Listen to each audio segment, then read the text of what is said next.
Now, joining me on the news to discuss this is an international analyst, Bolu Michael-Biyi. Hello, Bolu. Thank you for joining us at this time. Thank you for having me. So, Bolu, how does this, whole, story, how does this whole issue align with international law and precedents on asset freezing and redistribution?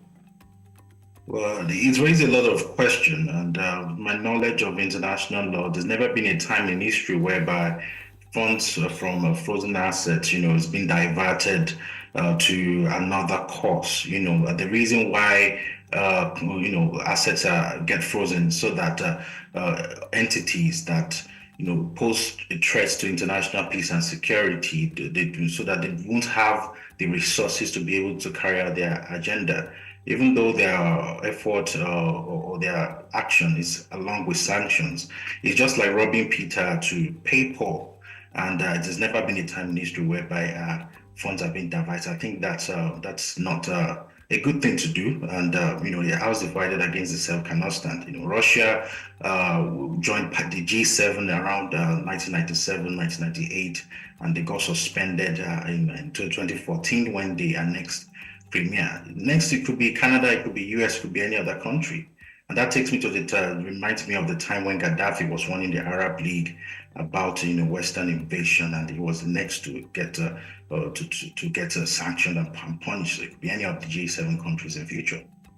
All right, now, this particular loan is meant to address Ukraine's military, budgetary, reconstruction, and humanitarian needs. Now, in your opinion, what are the main challenges, that might ensue when ensuring that the aid is utilized efficiently and transparently?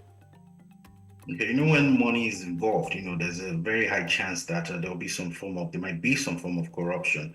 There might be elements, among the executing organizations or individuals who want to have a share of it. Some budgets may be inflated, and they don't know how they do it. So there's a chance that there might be some level of corruption in the utilization of the funds. Another issue could be the issue of bureaucracy. It's coming from a central bank, and there might be some bureaucratic bottlenecks, to have it released. And also issue of accountability, in the sense that even though there might be reporting mechanisms, who holds the person holding the others accountable, and how incorruptible are they in the process? Other issues may come up in the sense that the implementing agencies, they are not working in silos. They're working with the ministries, with other agencies, with maybe non-profits. They might face some challenges in terms of coordinating all these executing agencies in order to get the mission and purpose for which the fund was released done.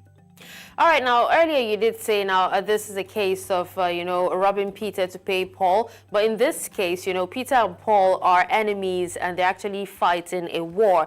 Now, can you tell us, speak to us more on the potential global economic impact of diversing interest from, frozen Ukraine assets, that's the central bank of, Russian assets, that's from its central bank to Ukraine?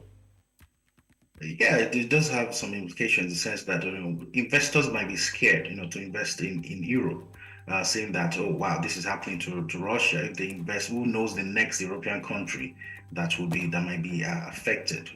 Things might change tomorrow. Maybe one of the countries pledging allegiance to Russia, and they might be facing sanctions. I think it's going to scare investors away in somehow, and it might also affect the markets generally in Europe. It also has political implications as well beyond the economics. So I think it's not a good precedence to set, and it might actually aggravate or trigger Russia to take desperate measures, either military or economic means, to really get back to the G7. And they're fighting a lot of battles on different fronts, from the G7 to the NATO. And if this aggression continues against Russia, I'm afraid, I don't know, maybe there's going to be a world war. I hope that doesn't happen. But we really need to tone down things that are being done towards Russia. Well, it will definitely be a disaster if Russia decides to, get back at the G7. But, away from, the whole frozen assets and $50 billion dollars per year, how significant is the participation of other G7 countries, in this agreement? Well, it's significant in many ways, but I think I'll touch on two because of time. I think it kind of gives them a level of influence in the fact that they are wading into a major global issue and then making a very serious decision. It kind of gives them this political soft power in terms of international affairs.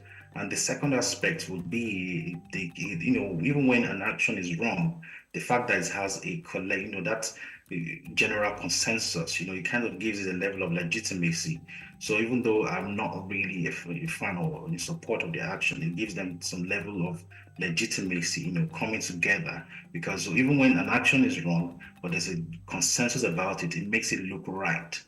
So it gives the action, that collective action is significant, and that gives the action some legitimacy, and it puts their political influence in matters of international affairs right now. All right. Well, thank you so much, Bolu Michael-Biyi, for speaking to us on this. Pleasure. Thank you for having me.